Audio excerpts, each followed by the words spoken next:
My name is A. Berman from Caulfield, Melbourne.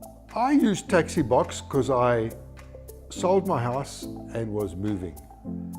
I packed my TAXIBOX myself and I thought it was pretty easy, not difficult at all. A lot of people said, oh, you packed, I'm 70 years of age and I managed to pack my TAXIBOX, so how bad could it be?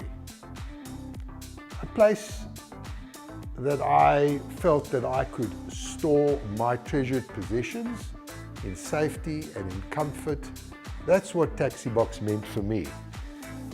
I have to say the drivers that I got delivering and collecting the TAXIBOXes that I used, because I didn't use one, I used a number, were all absolutely fantastic. In fact, they almost became my best friends, like really good guys. And there's one in particular, Frankie, who I delivered most of my boxes and collected most of them.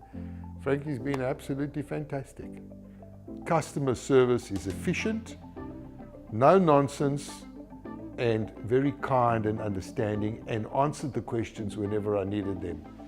There were no long, I'll get back to you, and managed to sort out everything whenever asked. So I thought customer service was brilliant. I would just call my TAXIBOX, because it's got all my things in it.